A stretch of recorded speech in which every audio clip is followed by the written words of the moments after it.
Salam sejahtera di dalam kasih Tuhan Yesus Kristus kepada semua umat Tuhan dimanapun Anda berada. Kami senang sekali pada malam hari ini dalam program Miracle of Christ, saya Pastor Yusuf Manubulo bersama tim yang ada menjumpai semua umat Tuhan, baik yang ada di mancanegara maupun juga di daerah-daerah. Program ini bisa diakses melalui radio streaming. Salam sukacita buat Anda semua. Dan juga bagi yang di Jabodetabek, kami menyampaikan salam yang sama. Bagi Anda yang dalam perjalanan ataupun juga yang ada di rumah, program ini bisa langsung didengarkan melalui gelombang 100.6 FM. Menjadi doa kami agar kita semua bertumbuh di dalam rencana dan kehendak Tuhan, karena itu adalah suatu hal yang sangat penting di dalam kehidupan menjalani hari-hari yang begitu singkat ini. Kami perlu informasikan bahwa dalam program ini kami menyediakan layanan SMS.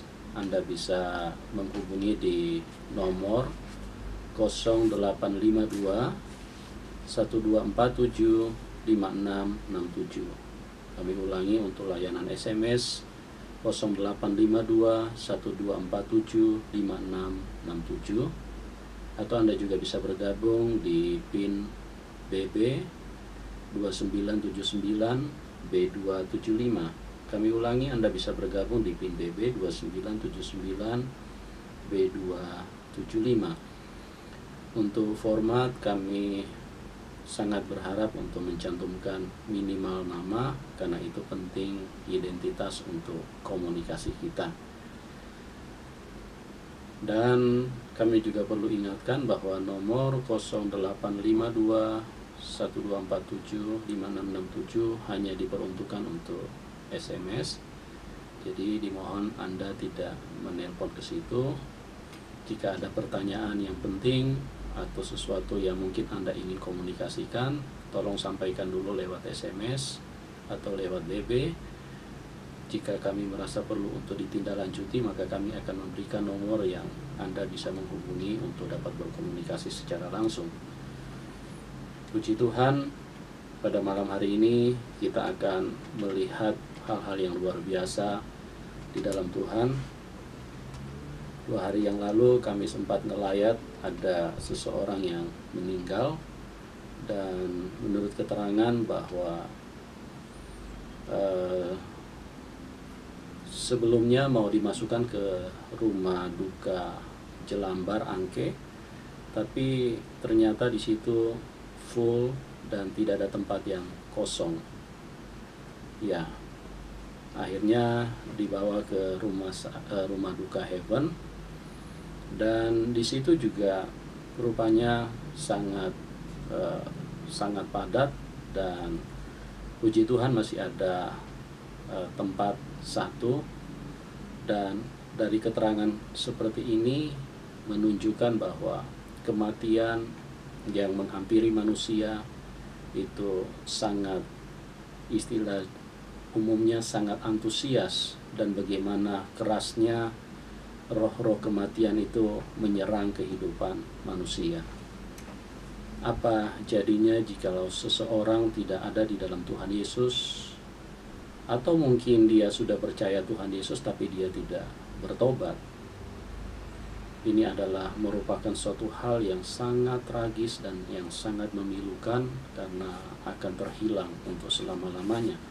Dan memang kami waktu menuju ke rumah duka tersebut, ke Heaven Atmajaya, berputar-putar cukup lama untuk cari parkir saja sulit sekali di tempat itu, karena memang begitu banyak orang yang meninggal dan tempat tersebut sangat padat, dan hampir-hampir sulit sekali bisa menemukan parkir walaupun hanya untuk satu mobil, karena terlalu padatnya lalu lintas kematian yang ada di situ.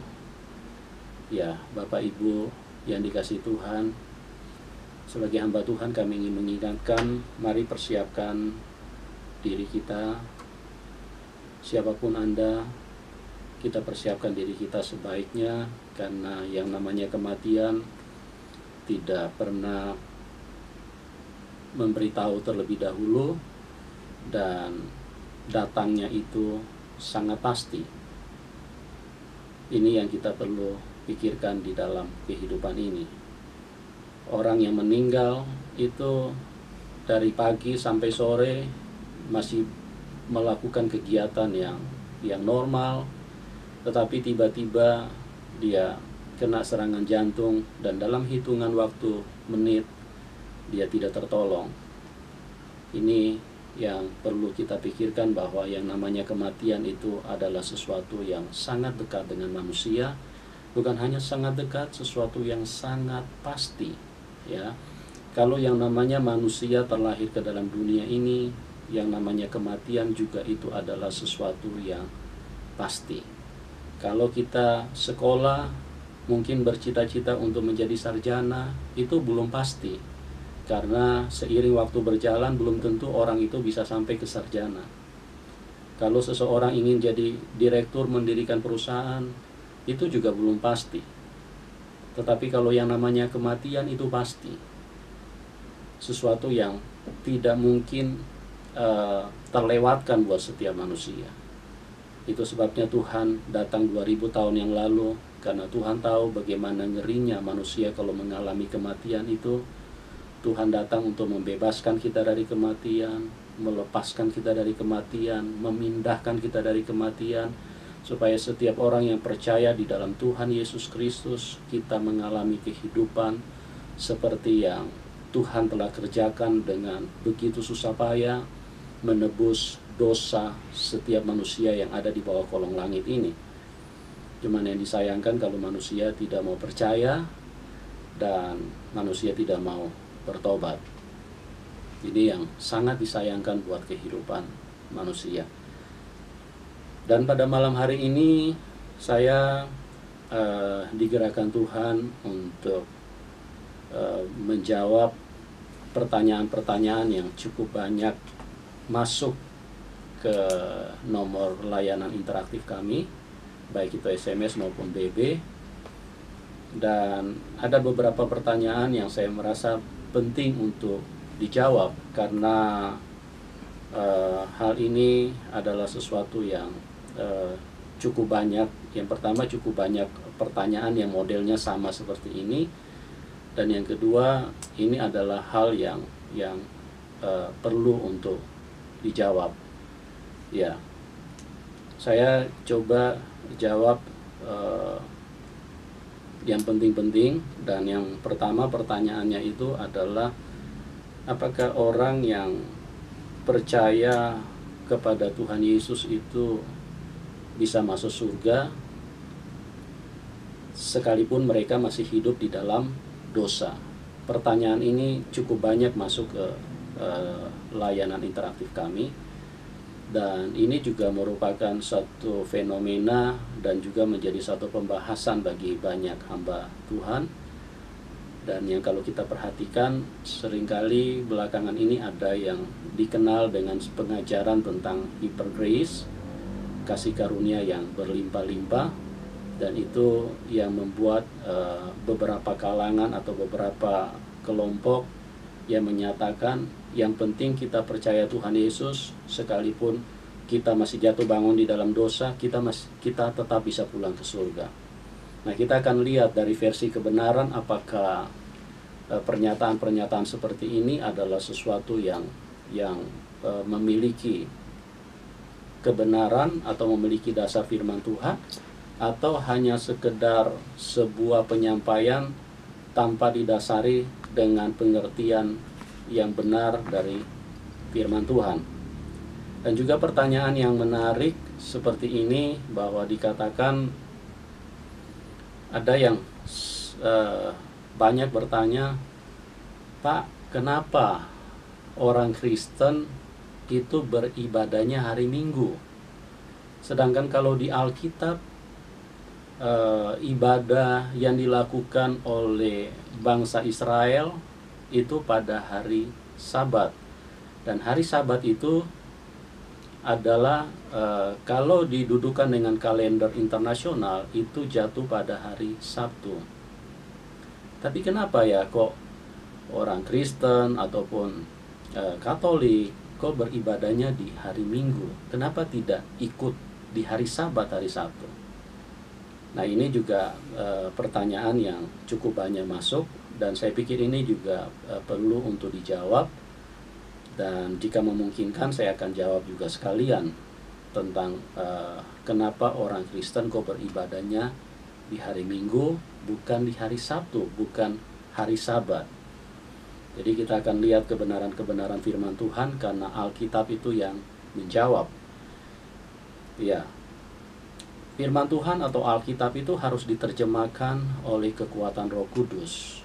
Jadi bukan oleh pengertian secara hurufiah atau kemampuan logika manusia. Karena kalau kita memakai logika manusia, kekuatan akal kita, ada bagian-bagian tertentu yang mengandung tersirat makna yang cukup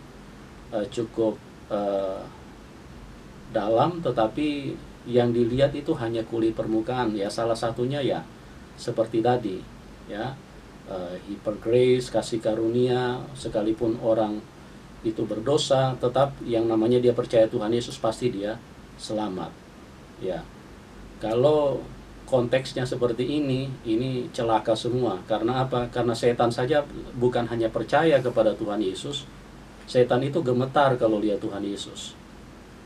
Tetapi apakah setan itu diselamatkan? Nah, ini kan yang berbahaya, karena pemahaman-pemahaman seperti ini harus diluruskan menurut firman Tuhan. Nah, juga begitu tentang hari Sabat. Ya, itu sesuatu yang tidak boleh diterjemahkan secara hurufiah, ya, karena itu mempunyai pengertian yang kita harus lihat secara tajam menurut kekuatan Roh Kudus. Ya, baik Bapak Ibu, yang pertama kita akan lihat dulu bahwa apakah orang yang percaya kepada Tuhan Yesus Kristus terus kemudian dia masih jatuh bangun di dalam dosa, apakah dia bisa masuk surga? Dan firman Tuhan jelas dengan tegas mengatakan bahwa tidak akan masuk surga, karena baru namanya saja Tuhan itu adalah Tuhan yang kudus. Bagaimana mungkin sesuatu yang kudus itu bisa mendekat kepada Dia? Itu sesuatu yang sangat tidak mungkin. Dan firman Tuhan menjelaskan dengan begitu tegas bahwa Tuhan menginginkan manusia untuk hidup sesuai dengan pertobatan. Dan ada lagi yang mengembangkan pertanyaannya. Setelah pertanyaan itu muncul, mereka kemudian bertanya, kalau begitu apa gunanya kematian Tuhan Yesus di kayu salib kalau orang masuk surga itu harus didasari dengan kekudusannya? Itu berarti kan sama saja dengan hukum Taurat, berarti manusia berjuang dengan kekuatannya sendiri. Ini pun juga meleset daripada kebenaran itu sendiri. Nah, kita akan lihat, bicara kasih, bicara tentang percaya kepada Tuhan Yesus, itu adalah bicara tentang kasih karunia. Kalau bahasa Inggrisnya bilang itu grace, ya, kasih karunia, itu sesuatu yang dianugerahkan Tuhan. Nah, bicara tentang kasih karunia, percaya kepada Tuhan Yesus, itu tidak, kita akan lihat secara dua dimensi. Yang pertama itu bicara tentang kasih, yang kedua itu bicara tentang percaya. Nah, kalau bicara tentang kasih, ini harus dipahami dulu adalah sesuatu yang harus diterima dengan benar, ya, harus disambut dengan tepat. Karena yang namanya sesuatu yang diberikan itu kalau tidak diterima dengan cara yang tepat, maka si pemberi pun juga akan sangat kecewa, bahkan bisa marah, karena sesuatu yang diberikan itu tidak mendapatkan sambutan yang baik. Kalau seseorang datang karena begitu besar cintanya kepada saudara, kepada seseorang, dia ingin memberikan sesuatu, terus kemudian orang itu menyambutnya tidak pas, dan dia menyia-nyiakan pemberian karena orang itu begitu mencintai dia, maka orang yang memberikan cinta yang begitu besar itu dia akan marah sekali karena pemberiannya itu tidak dihargai. Katakanlah misalnya seseorang memberikan handphone kepada Anda, terus kemudian Anda tiba-tiba banting handphone itu di depan dia, atau kemudian Anda buang handphone itu ke dalam tong sampah, itu akan membuat si pemberi akan tersinggung sekali. Nah, ini yang kita perlu pahami, seperti yang saya katakan, bicara tentang kasih itu harus disambut dengan tepat, harus mendapatkan tempat, mendapatkan sambutan yang benar-benar pas, sehingga semuanya itu bisa berjalan dan hasilnya itu bisa menguntungkan bagi orang yang diberi sesuatu, diberi kasih, ya. Karena di dalam kehidupan ini kita harus memperhatikan dengan baik. Nah, bicara Tuhan Yesus itu juga adalah bicara kasih Allah yang sangat besar, ya. Bicara kasih Allah yang sangat luar biasa. Seperti yang ditulis di dalam Yohanes 3 ayat 16, karena begitu besar kasih Allah akan dunia ini, sehingga ia mengaruniakan anaknya yang tunggal, supaya setiap orang yang percaya kepadanya tidak binasa. Begitu besarnya kasih Allah akan dunia ini, sehingga dia bukan saja memberikan benda-benda kepada kita, tapi dia memberikan anaknya yang tunggal. Untuk apa? Untuk supaya kita mendapatkan kasih karunia, mendapatkan kehidupan, mendapatkan sesuatu yang selama ini begitu dibutuhkan oleh manusia. Tetapi kalau manusia tidak menyambut kasih ini dengan pas, atau menyia-nyiakan kasih Tuhan yang begitu besar ini, maka saya percaya Anda pun pasti sudah bisa menjawab. Orang seperti ini sebetulnya adalah seseorang yang tidak layak untuk lahir ke dalam dunia. Karena apa? Karena dia menyia-nyiakan kebaikan Tuhan. Dia menyia-nyiakan kemurahan Tuhan. Dia tidak melihat betapa besar kebaikan yang Tuhan hadirkan di dalam hidupnya.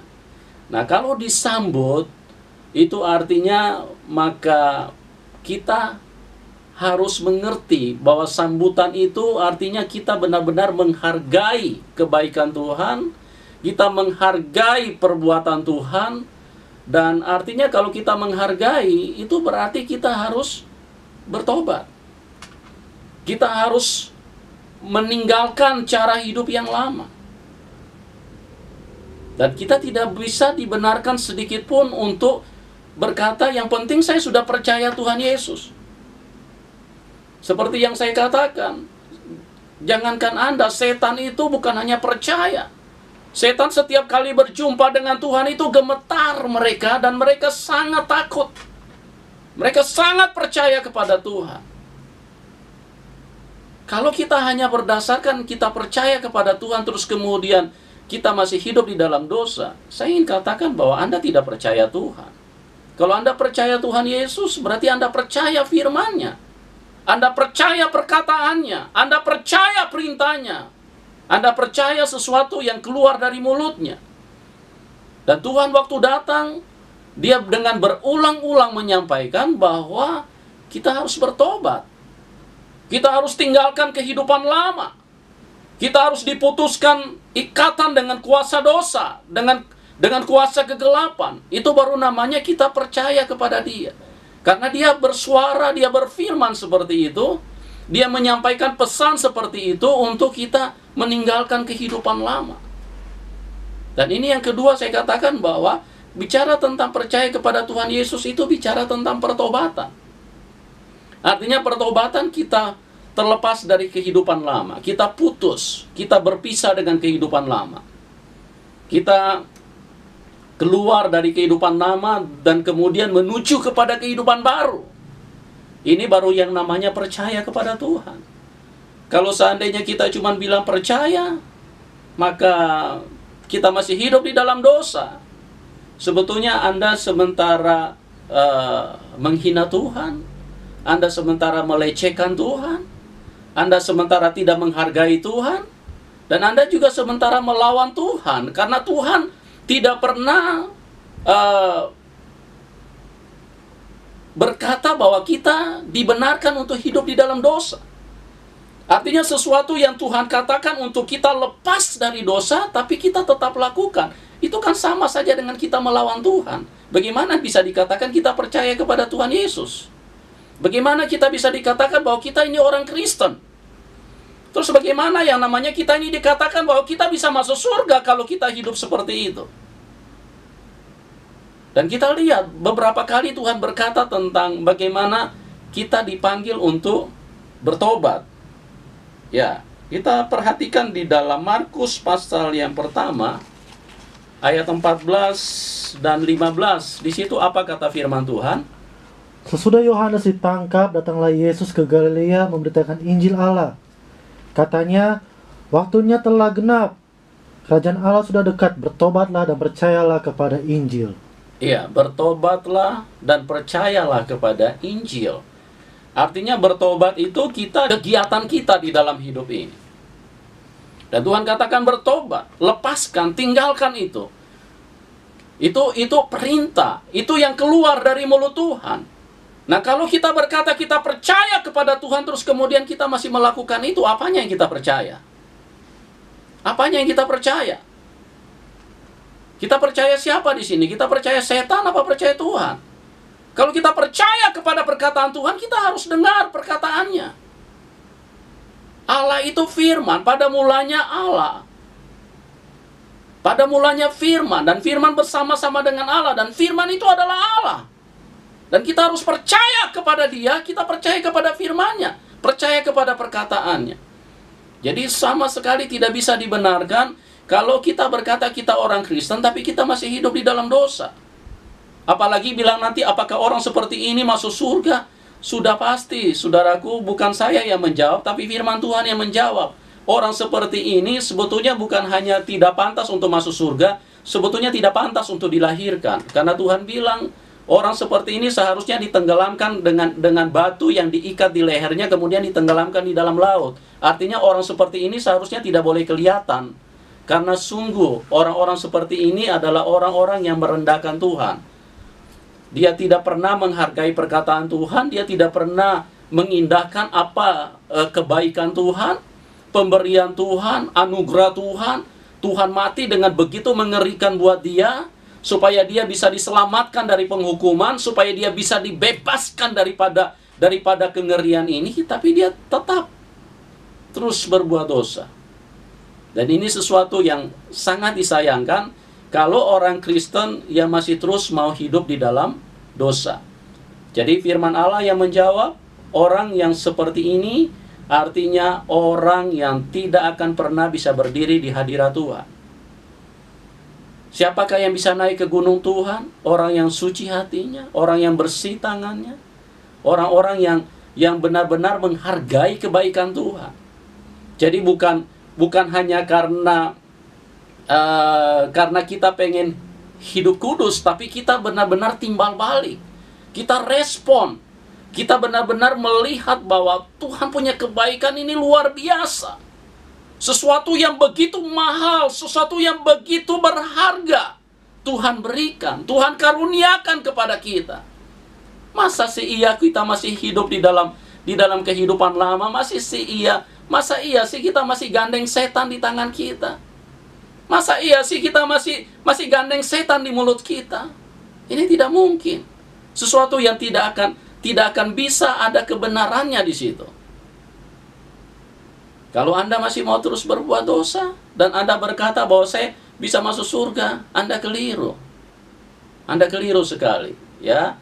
Jadi kasih karunia itu artinya memang kita mengalami hyper grace, kasih karunia yang begitu berlimpah-limpah. Karena Tuhan itu sangat baik. Dan kehidupan manusia itu begitu hancur, begitu lemah dan begitu menyedihkan. Itu sebabnya kasih karunia itu begitu berlimpah-limpah. Artinya pengampunan yang dicurahkan Tuhan, itu pengampunan yang tiada taranya. Karena dosa manusia setiap hari saja berapa banyak manusia bisa berbuat dosa. Setiap hari, dalam satu hari saja berapa banyak manusia bisa berbuat dosa. Kalau kasih karunia itu tidak diberikan secara berlimpah-limpah, mana mungkin akan ada pengampunan? Mana mungkin akan ada penebusan? Tetapi kalau kita sudah ditebus, ingat baik-baik, Tuhan harus kita hargai. Jadi kita berbuat kebaikan itu bukan karena agamawi lagi, bukan karena hukum Taurat lagi, karena kita pengen berusaha untuk berbuat baik. Tidak, itu sebagai sambutan kita, sebagai respon kita bahwa kita sekarang memilih Tuhan. Kita mau hidup bersama dengan Tuhan. Kita tidak mau lagi hidup lama, kita tidak mau lagi bersekutu dengan setan. Kita mau hidup bersama Tuhan. Jadi di situ bedanya. Pada saat kita hidup bersama dengan Tuhan, kekuatan Tuhan itu akan mengalir di dalam hidup kita, dan Dia akan membebaskan kita dari semua dosa yang selama ini kita tidak mampu lepaskan. Seperti contohnya saja, begitu banyak orang Kristen yang tidak bisa lepas dari rokok. Kalau dikatakan kepada mereka, mereka berkata bahwa tidak ada ayatnya yang melarang jangan merokok. Memang betul tidak ada ayat yang melarang jangan merokok. Tapi firman itu harus diterjemahkan secara kekuatan roh, secara benar. Ya, tubuh kita ini adalah bait Tuhan, bait Roh Kudus, bait Allah.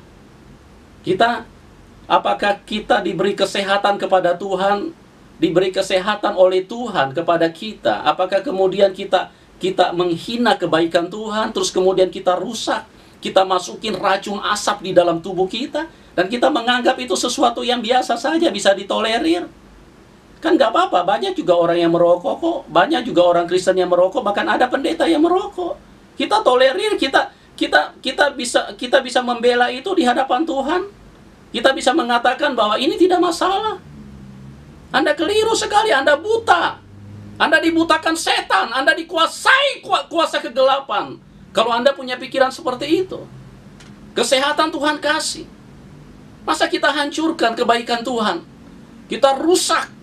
Kita sudah sama-sama tahu bahwa asap itu, racun nikotin itu sangat merusak kesehatan. Kalau kita melihat kebaikan Tuhan begitu besar, kita tidak akan pernah mau menjamah hal seperti itu. Itu baru namanya kita percaya kepada Tuhan. Belum lagi kalau kita tinjau dari segi yang lain, Tuhan kasih rezeki, kasih berkat sama kita. Itu sama saja dengan Tuhan kasih berkat, Tuhan kasih rezeki, terus kemudian uang yang kita dapat kita bakar. Anda coba tanya sama dirimu sendiri, kira-kira kalau Anda kasih uang sama anakmu, terus kemudian di depan dirimu dia bakar uang itu, kira-kira Anda tersinggung nggak? Minimal itu akan terima gamparan itu dari orang tua kalau anak seperti itu. Tapi Tuhan itu terus memberi kesempatan untuk kita berbalik, bertobat dengan sungguh-sungguh. Ini kalau mau dikorek secara lebih tajam, akan banyak sekali kebenaran-kebenaran yang bisa muncul. Ya, cuman kenapa manusia seringkali tidak bisa nyambung dengan Tuhan? Karena bahasanya Tuhan itu tidak bisa ketemu dengan pikiran manusia. Kenapa bisa seperti itu? Karena manusia tidak pernah komunikasi dengan Tuhan. Inilah yang membuat bahasa-bahasa Tuhan, bahasa-bahasa yang begitu sederhana, tapi tidak bisa ditangkap oleh manusia. Firman-firman yang sebetulnya begitu sederhana, sulit sekali untuk dimengerti. Karena apa? Karena manusia terlalu jarang komunikasi dengan Tuhan. Ya, jadi itulah yang membuat sulit, membuat batasan. Tuhan ngomong A, manusia nangkapnya Z. Tuhan ngomong A, manusia nangkapnya sudah di luar Z. Karena apa? Karena sulit sekali manusia bisa diajak komunikasi sama Tuhan. Anda lihat bagaimana sulitnya Tuhan waktu berbicara kepada ahli Taurat, kepada orang-orang Farisi, imam-imam kepala. Mereka hari-hari baca firman Tuhan, mereka hari-hari hidup di dalam yang mengatakan mereka hidup di dalam agamawi, tapi mereka sulit sekali mengerti bahasanya Tuhan. Kenapa bisa terjadi seperti itu?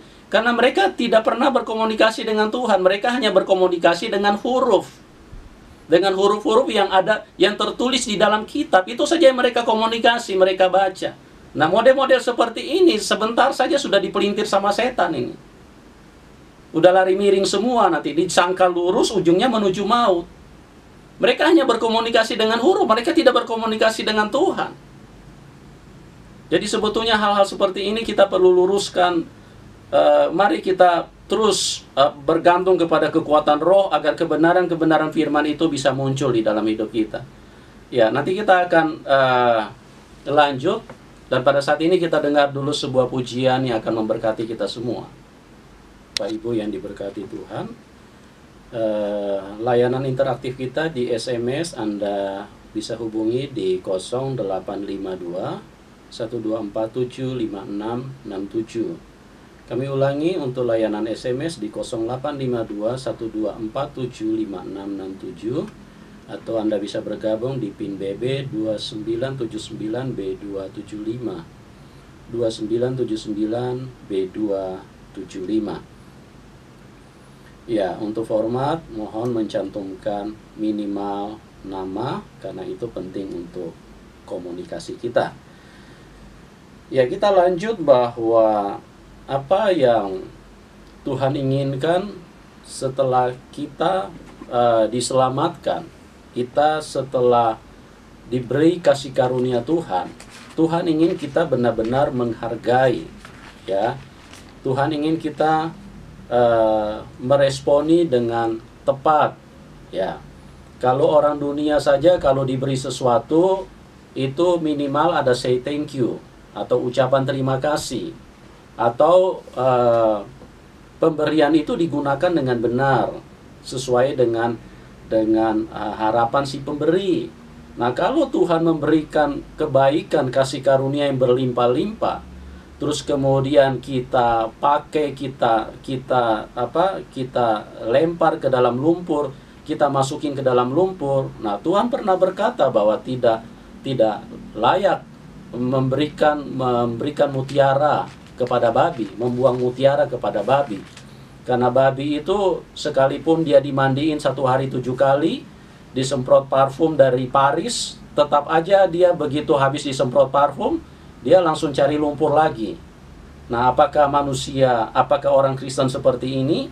Nah, mari kita jawab. Kalau kita masih mau tetap hidup di dalam kekotoran, di dalam lumpur, di dalam kenajisan, di dalam dosa, ya berarti Tuhan akan berkata tidak layak memberikan mutiara kepada babi. Nah, bagaimana kok bisa orang Kristen itu yang tidak bertobat, nah masih jatuh bangun di dalam dosa, terus kemudian dia bisa dikatakan rest in peace atau pulang ke dalam kerajaan surga? Ini tidak ada kebenarannya sama sekali.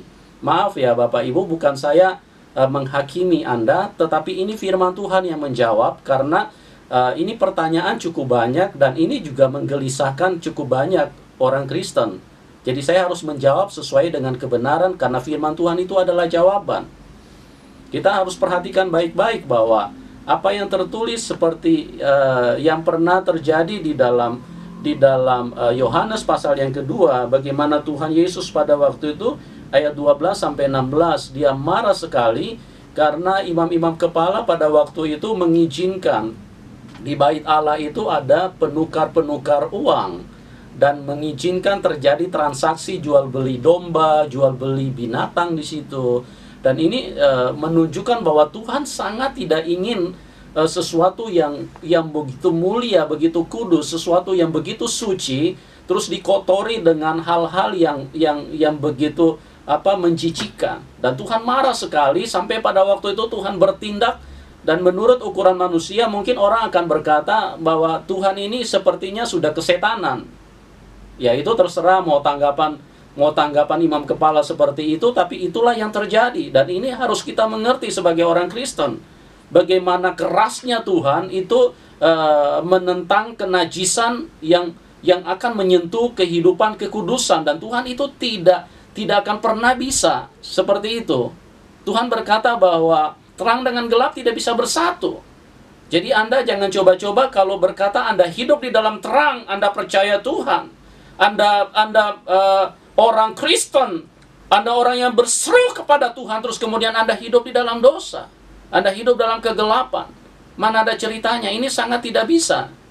Ini sesuatu yang mendingan kalau mau jadi seperti itu, ya sudah cemplung aja di dalam lumpur sekalian, supaya Anda tidak berdiri di dua perahu, Anda tidak berdiri di dua mobil, Anda berjalan di dalam satu kendaraan saja. Kalau Anda mau pilih setan, ya silakan setan. Tapi kalau Anda bilang Anda percaya kepada Tuhan, percaya firman-Nya.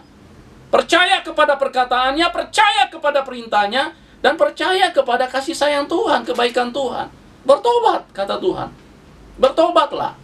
Dan kita lihat di dalam Yohanes 2, ayat 12 sampai dengan 16, bagaimana Tuhan marah sekali dengan imam-imam kepala pada waktu itu. Ketika hari raya Paskah orang Yahudi sudah dekat, Yesus berangkat ke Yerusalem.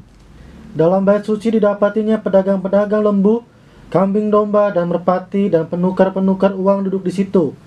Ia membuat cambuk dari tali, lalu mengusir mereka semua dari bait suci dengan semua kambing domba dan lembu mereka. Uang penukar-penukar dihamburkannya ke tanah dan meja-meja mereka dibalikannya.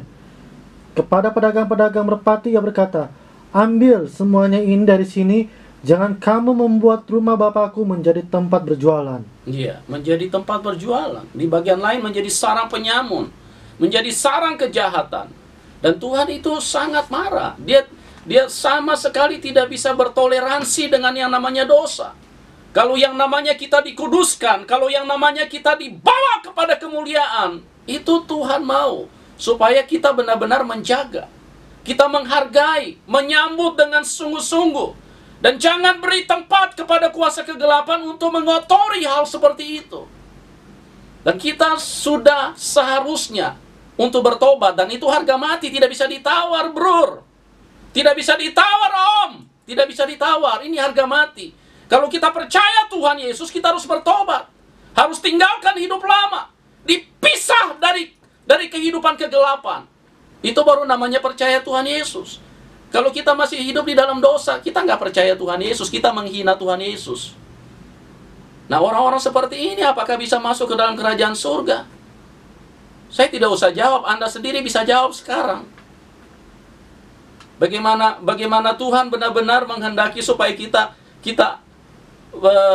benar-benar sesuai dengan rancangan Tuhan, rencana Tuhan. Begitu besarnya kasih Tuhan, sampai Dia memberikan nyawanya sebagai taruhan. Dia yang mengorbankan dirinya, Dia yang mati buat kita, Dia yang dihancurkan karena dosa, untuk melepaskan kita dari kengerian itu. Bagaimana mungkin kita masih, setelah kita terima keselamatan itu, kita terima Tuhan Yesus, kita hidup dikuduskan, bagaimana mungkin kita masih orang yang tidak tahu berterima kasih, masih mau hidup di dalam dosa? Jadi bukan konteks agamawi lagi. Bukan berarti kalau kita apa gunanya Tuhan Yesus mati buat kita terus kemudian kita masih berjuang untuk hidup kudus. Bukan kita berjuang untuk hidup kudus. Itu say thank you sebagai terima kasih kita kepada Tuhan. Dan itu bukan usaha kita, itu pemberian Tuhan. Dan kalau kita mau hidup kudus, Tuhan beri kekuatan kepada kita. Dan ini yang kita perlu perhatikan, Bapak Ibu yang diberkati Tuhan. Mari kerjakan keselamatanmu dengan sungguh-sungguh. Ini roh maut, roh kematian begitu kuat, menghabisi dan menghajar setiap manusia. Hampir-hampir rumah duka, hampir-hampir tidak ada ruang. Hampir-hampir tidak ada tempat karena begitu banyaknya orang mati. Dan apa jadinya kalau manusia mati di luar Tuhan? Apa jadinya kalau manusia mati pada saat dia hidup di dalam kegelapan, di dalam dosa? Sayang sekali Bapak Ibu. Mari kita bertobat. Mari kita serahkan hidup kita kepada Tuhan. Jangan mempermainkan kasih karunia Tuhan. Jangan mempermainkan anugerahnya, His grace. Jangan kita pandang enteng. Jangan kemudian kita berkata, karena kasihnya berlimpah-limpah, maka tidak apa-apa. Kalau kita jatuh dalam dosa, nanti akan ada pengampunan. Jangan bermain-main dengan dosa, Bapak Ibu. Iblis ini sangat kejam. Anda belum tahu kekejaman iblis. Kalau Tuhan buka alam roh, kita melihat iblis punya kekejaman. Ini maaf bicara, kita bisa kencing 3 bulan, kencing di celana terus setiap hari kita. Kita akan gemetar, lutut kita akan gemetar dan goyang terus, tidak akan tahan berdiri kita. Kalau kita lihat iblis secara langsung. Jadi jangan main-main Bapak Ibu, mari kita sungguh-sungguh mengerjakan, menyambut kasih karunia Tuhan dengan berterima kasih kepada Tuhan. Ya, coba kita lihat lagi di dalam Yohanes 8 ayat 3 sampai dengan 11. Mungkin kita tidak baca semua karena waktu kita terbatas. Maka ahli-ahli Taurat dan orang-orang Farisi membawa kepadanya seorang perempuan yang kedapatan berbuat zina. Mereka menempatkan perempuan itu di tengah-tengah lalu berkata kepada Yesus, "Rabi, perempuan ini tertangkap basah ketika ia sedang berbuat zina. Musa dalam hukum Taurat memerintahkan kita untuk melempari perempuan-perempuan demikian. Apakah pendapatmu tentang hal itu?" Mereka mengatakan hal itu untuk mencobai dia, supaya mereka memperoleh sesuatu untuk menyalahkannya. Tetapi Yesus membungkuk lalu menulis dengan jarinya di tanah. Dan ketika mereka terus-menerus bertanya kepadanya, ia pun bangkit berdiri lalu berkata kepada mereka, "Barang siapa di antara kamu tidak berdosa, hendaklah ia yang pertama melemparkan batu kepada perempuan itu." Lalu ia membungkuk pula dan menulis di tanah. Tetapi setelah mereka mendengar perkataan itu, pergilah mereka seorang demi seorang, mulai dari yang tertua. Akhirnya tinggallah Yesus seorang diri dengan perempuan itu yang tetap di tempatnya. Lalu Yesus bangkit berdiri dan berkata kepadanya, "Hai perempuan, di manakah mereka? Tidak adakah seorang yang menghukum kau?" Jawabnya, "Tidak ada Tuhan." Lalu kata Yesus, "Aku pun tidak menghukum kau. Pergilah dan jangan berbuat dosa lagi mulai dari sekarang." Iya. Yang pertama, waktu dia berjumpa dengan kasih karunia Tuhan, dia menerima kasih karunia Tuhan yang besar. Kenapa? Karena seharusnya dia sudah dihukum mati pada waktu itu. Kalau menurut aturannya ahli-ahli Taurat, perempuan yang kedapatan berzina itu harus dirajam. Dia akan mati dengan siksa, karena dia akan dilempari sampai mati. Selagi dia masih hidup, didirikan di tengah-tengah mereka, kemudian dihajar, dirajam sampai hancur badannya. Tapi waktu dia berjumpa pertama kali, Tuhan memberikan kasih karunia. Tuhan memberikan anugerah, Tuhan memberikan kebaikan, Tuhan memberikan keselamatan, Tuhan memberikan kehidupan. Pada waktu perempuan yang berdosa ini berjumpa dengan yang kudus, berjumpa dengan penyelamat, berjumpa dengan kasih yang luar biasa itu. Ini perempuan diampuni, ditolong, diberi kasih karunia yang berlimpah. Tuhan ampuni dia, Tuhan. Tetapi ingat pesan Tuhan, bahwa aku pun tidak menghukum engkau. Tapi ingat, mulai saat ini jangan berbuat dosa lagi. Pergi dan jangan berbuat dosa lagi. Go and do sin no more, kata Tuhan. Pergi dan jangan berbuat dosa lagi. Nah, saudara yang saya kasih di dalam Tuhan, ini merupakan harga mati yang tidak bisa ditawar. Ini adalah sesuatu yang harus jelas buat kehidupan orang Kristen. Jadi kalau kita sudah mendapatkan kemurahan Tuhan, kita sudah mendapatkan pengampunan Tuhan, kita sudah mendapatkan kebaikan Tuhan yang begitu besar, jangan kita permainkan. Tuhan berkata, pergi dan jangan berbuat dosa lagi. Nah, saudara yang saya kasih di dalam Tuhan, ada begitu banyak ayat-ayat yang berkata seperti itu, bahwa setiap kali Tuhan memberikan kemurahan kasih karunia-Nya, Tuhan akan mengingatkan untuk jangan berbuat dosa lagi. Do sin no more, kata Tuhan. Jangan berbuat dosa lagi. Ini yang dipesankan oleh Tuhan. Seperti yang tertulis juga di dalam Yohanes pasal 5. Ayat 5 sampai dengan 14. Bagaimana seseorang yang sudah 38 tahun, dia terbaring dengan begitu lemah di kolam Bethesda. Di samping kolam Bethesda. Dan apa yang terjadi pada waktu itu? Dia sangat butuh keselamatan. Dia sangat butuh kasih karunia Tuhan. Dia sangat butuh kehidupan. Karena dia pada waktu itu dibilang mati juga tidak, dibilang hidup juga tidak, karena dia tidak bisa berbuat apa-apa, dia cuma tergeletak di situ. Ini orang yang sangat menderita pada waktu itu. Dan kita lihat beberapa ayatnya. Di situ ada seorang yang sudah 38 tahun lamanya sakit. Ketika Yesus melihat orang itu berbaring di situ, dan karena ia tahu bahwa ia telah lama dalam keadaan itu, berkatalah ia kepadanya, "Maukah engkau sembuh?" Jawab orang sakit itu kepadanya, "Tuhan, tidak ada orang yang menurunkan aku ke dalam kolam itu. Apabila air yang mulai goncang dan sementara aku menuju ke kolam itu, orang lain sudah turun mendahului aku." Kata Yesus kepadanya, "Bangunlah, angkatlah tilammu dan berjalanlah." Dan pada saat itu juga sembuhlah orang itu, lalu ia mengangkat tilamnya dan berjalan. Tetapi hari itu hari Sabat. Karena itu orang-orang Yahudi berkata kepada orang yang baru sembuh itu, "Hari ini hari Sabat dan tidak boleh engkau memikul tilammu." Akan tetapi yang menjawab mereka, orang yang telah menyembuhkan aku, dia yang mengatakan kepada aku, angkatlah tilammu dan berjalanlah. Mereka bertanya kepadanya, siapakah orang itu yang berkata kepadamu, angkatlah tilammu dan berjalanlah? Tetapi orang yang baru sembuh itu tidak tahu siapa orang itu, sebab Yesus telah menghilang ke tengah-tengah orang banyak di tempat itu. Kemudian Yesus bertemu dengan dia di dalam bait Allah, lalu berkata kepadanya, engkau telah sembuh, jangan berbuat dosa lagi, supaya padamu jangan terjadi yang lebih buruk. Iya, engkau telah sembuh. Engkau telah menerima kasih karunia Tuhan. Engkau telah menerima kebaikan Tuhan. Engkau telah melihat kehidupan. Engkau telah menerima anugerah besar di dalam hidupmu. Pergi dan jangan berbuat dosa lagi. Jadi sesuatu itu harus dilihat dengan kacamata Roh Kudus. Jadi kita jangan terjemahkan firman itu hanya secara hurufiah, atau sesuatu yang kita coba berdayakan dengan kekuatan logika dan akal kita. Memang ada bagian-bagian tertentu logika kita bisa masuk, tapi kalau sesuatu yang disampaikan secara tersirat, maka kita harus terjemahkan itu menurut kekuatan roh.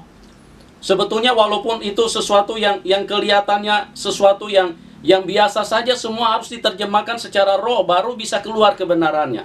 Karena kalau tidak diterjemahkan secara roh, maka kebenaran firman Tuhan tidak akan keluar. Yang keluar itu semuanya hanya merupakan tipuan daripada iblis. Ya, mari kita terus bergantung kepada kekuatan Roh Kudus agar kebenaran firman Tuhan itu benar-benar hidup di dalam kita. Saudara yang saya kasih di dalam Tuhan, ada begitu banyak hal-hal yang coba diterjemahkan dengan kekuatan, bukan dengan kekuatan roh. Dan hasilnya apa? Itu akan menyesatkan kehidupan begitu banyak orang.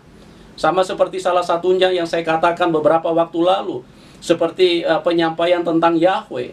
Sebetulnya sudah disampaikan begitu secara sederhana. Saya sudah katakan bahwa Allah itu esa. Dia yang awal, dia yang akhir. Dia tidak punya sekutu. Agama lain pun tahu bahwa Tuhan itu tidak punya sekutu. Siapa yang butuh panggil namanya? Tidak ada. Dia awal, dia sendiri. Di dalam kesendirian itu tidak butuh nama. Tetapi yang begini pun juga sulit sekali dimengerti dengan beberapa kelompok-kelompok tertentu yang terus menyuarakan tentang Yahweh. Tapi silakan, itu sah-sah saja. Kalau Anda mau menganggap itu sebuah nama, ya itu menurut Anda. Tapi saya ingin tegaskan bahwa itu bukan nama. Karena Tuhan di dalam keesaan, di dalam kebesarannya, di dalam kemuliaannya, dia tidak mungkin itu harus punya nama. Siapa yang mau panggil dia? Dia sendiri, dia yang awal. Siapa yang mau panggil dia? Nama itu diberikan untuk seperti urusan KTP, urusan paspor, urusan sertifikat, urusan sekolah. Itu nama karena banyak, jumlahnya banyak. Makanya harus diberi nama, itu identitas. Tapi kalau di dalam keesaan dia tidak butuh nama.